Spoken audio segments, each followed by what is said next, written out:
Meu nome é Roberto Gessino da Silva, filho do mestre Gessino Bernardo, que era conhecido como Nego Gesso, e Dona Lindaura, matriarca do boi, Lindaura Severino da Silva. Recordo-me muito bem das passagens da Rua da Matriz, quando nós vínhamos para cá, chamava-se o Poço da Rua da Matriz, e a gente girava na Rua da Matriz, onde tinha os desfiles, os concursos da escola de samba, e para os bois tinha também aquelas premiações que existia. Quando cruzava um com o outro, era capaz de ninguém escutar ninguém, porque a gente batia, quanto mais força batia, mas era para a comissão que estava lá para fazer a avaliação, dar a nota para aquele grupo ali. Não cheguei a alcançar os confrontos deles, porque os confrontos existiam nas vias de fato.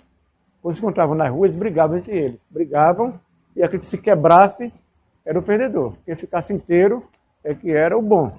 Tira tempo por ter sempre um vergalhão de ferro entre o lombo e o pescoço dele, dificilmente quebrava. De modo que depois, essa história desse vergalhão de ferro, um tempo depois que eu vim descobrir, eu mesmo tirei esse vergalhão de ferro. Então o curso da Rua da Matriz, a gente participava. Por ser de menor, na época, existia uma rigidez muito grande do juizado de menores, que não permitia os menores participar do desfile, sem antes ter uma autorização. Então meu pai pegava uma lista, José Pituco, uma lista de toda criança, nome, idade, nome de pai, nome de mãe, e aí os juizados de menores é quem aprovava, o juizado, aprovava aquilo para que pudessem participar da Rua da Matriz desse curso. Onde tinha hoje o Café Guarani, era Café Guarani ainda, mas era de Zé Quintino. Então ali a gente parava para dar o descanso de todo mundo, lanchar e marcar o retorno, que a gente dava 3 voltas na Rua da Matriz para completar, para poder efetivamente ter participado do Carnaval de Caruaru. Então eu já nasci no período em que meu pai, o mestre Gessino, já era brincante do Boi Tiratema. Quando eu vim me dar por conta realmente do foguedo, do brinquedo, e querer ter interesse por ele, foi exatamente mais ou menos na faixa de idade que o mestre começou a ser brincante. Eu tinha nessa base de 5, 6 anos de idade. Eu já começava a entender do que era, mais ou menos, o foguedo, não enquanto foguedo, mas enquanto brincadeira. E começar a me interessar também por essa brincadeira. Eu sou de 59, e isso por volta dos anos 65, por aí, 66, eu já estava no contexto do grupo de cultura popular Boi Tiratema.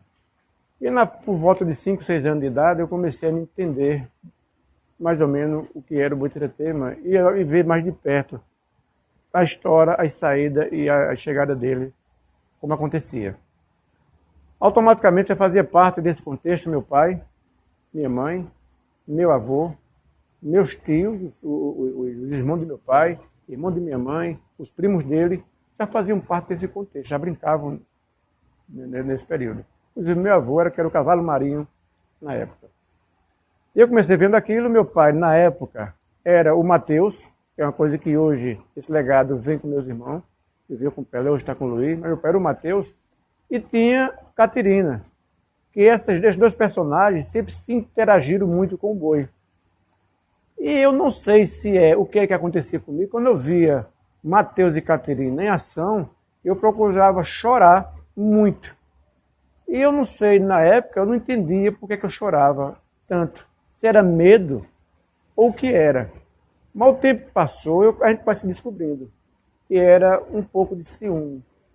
Por que ciúme? Mateus era aquela figura importantíssima do boi. Catirina representava a mulher do boi. E era aquele agarra-agarra, aquela agonia, aquele deito no chão, rola para lá, rola para cá. E eu tinha ciúme dela por causa de minha mãe. Então juntava o medo, aquela coisa toda que eu sentia, com o ciúme que eu tinha de meu pai com Catirina, que eu chorava muito. Mas o tempo foi passando e eu fui começando a gostar daquilo ali. Dos personagens, e eu fui me engraçando num personagem chamado Caipora, que era aquela pecinha que era uma urupema na cabeça, que é uma peneira, né? Chamava urupema. Era peneira com aquela túnica branca, a saia. Logo depois eu passei a tocar no instrumento. Hoje chama-se percussionista. Na época era batuqueiros, né? Os batuqueiros. Então quem participava da batucada era uma pessoa importante, Tinha um detalhe, porque já tinha uma fantasia, tinha uma indumentária, tinha uma roupa toda. E eu começava a ser batuqueiro. Com um bombinho pequeno, que não era bombo de tarraxa. Na época eram uns bombinhos que era umas coisas que vinham com bacalhau, dos depósitos aqui de Caruaru. Na época, bacalhau era uma comida popular. Então, os bacalhau vinham naqueles tonelzinhos. Os tonelzinhos a gente ganhava eles e botava o couro de bode de um lado e pregava um cintozinho de couro com taxa. Do outro lado a mesma coisa. Então aqueles bombinhos já começava a tocar com ele. De modo que quando estava chovendo, a gente tinha que andar sempre com uma bolsinha com jornal, com papel, que era para esquentar, estirar o couro para poder dar o tom, senão não saía nada. Então passei a ser batuqueiro. E foi me filtrando mais na brincadeira, entendendo também muito mais e podendo contar as histórias. Na época que eu comecei a brincar, já era de seu Zé Pintor, na Rua Goiás. Já tinha passado pelos outros donos todos. Zé Pintor já era quem estava com esse boi. E eu percebi que tinha uma participação em que existia uma madrinha ou um padrinho do boi. Onde todo ano o boi saía da casa do Zé Pintor, com todos nós, ia na casa desse padrinho ou madrinha pegar o estandarte novo. Então tinha essa troca de estandarte na casa desse padrinho. Vinha um porte de bandeira, hoje é porta-estandarte, um porta-bandeira, só com cantilho e a roupa nova. E aqui na casa dessa pessoa, deixava o estandarte velho e pegava o novo, onde ali estava batizado pelos padrinhos, o boi. E ali podia sair para brincar o carnaval. E o boi brincava na semana pré, começava na segunda-feira, semana pré de carnaval, segunda, terça, quarta, quinta, sexta, sábado, a sexta e o sábado, Zé Pereira e Rei Momo. E no sábado, Zé Pereira, à noite, depois do desfile, ele recolhia o boi para casa. Mas no domingo começava as competições. Então era o cara que ficava em casa já esperando. Com tinta pronta, com tecido, com a chita, com prego, com martelo, com tudo pronto. Quando o boi chegava em casa de 11, meia-noite, então eu começava a desmanchar o boi. Literalmente. Era desmanchar, modificar, trocar saia, trocar couro, as alegorias, os adereços, fantasia. Então, enfeitava o boi todo. O estandarte novo estava pronto, começava a organizar aquilo tudo. Para quando fosse de manhã, no domingo de carnaval, primeiro de carnaval, 8 horas da manhã, começava a rua onde o boi saía, encher de gente. Mas era encher de gente mesmo, para ver o boi sair de roupagem nova. Então, a gente amanhecia o dia preparando tudo aquilo. Então, a expectativa do povo na porta, querendo ver o boi, e ninguém mostrava. Então, quando era 8h30, 9 horas, que começava a batucada, tocando no meio da rua, que tinha as toadas chamando as figuras. Vem cá meu estandarte, vem cá minha burrinha, vem cá o meu Mateus. Então, a expectativa para ver o boi. Então, quando dizia, vem cá meu boi bonito, e o boi botava a cara na porta, aí o povo começava a aplaudir, e aí saía aquela multidão acompanhando o boi. Então, essa multidão acompanhava o boi de manhã até de tarde. Depois do boi ia, a multidão ia atrás acompanhando, a cidade inteira.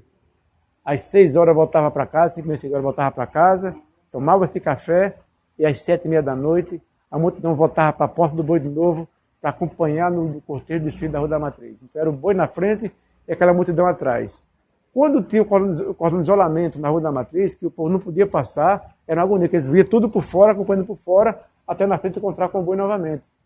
Então eu tinha esse papel de transformação de toda figura, toda alegoria, para no domingo de carnaval sair novo, e quando chegava na rua quase ninguém conhecia o boi. Da década de 70 para cá, veio para mão de pai, e muito trabalho foi feito, muito progresso foi feito. Mais ou menos no ano de 70 ele adquiriu, ele trouxe para ele, começamos o trabalho, os projetos foram acontecendo, me lembro perfeitamente que uma vez veio a BBC de Londres fazer uma filmagem com eles.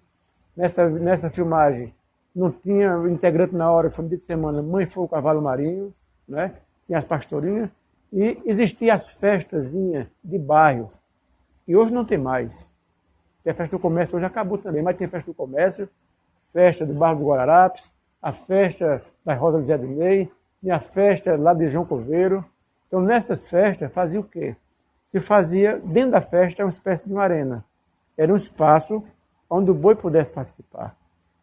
E essa apresentação a gente está resgatando hoje, como a gente faz aqui no São João, por exemplo.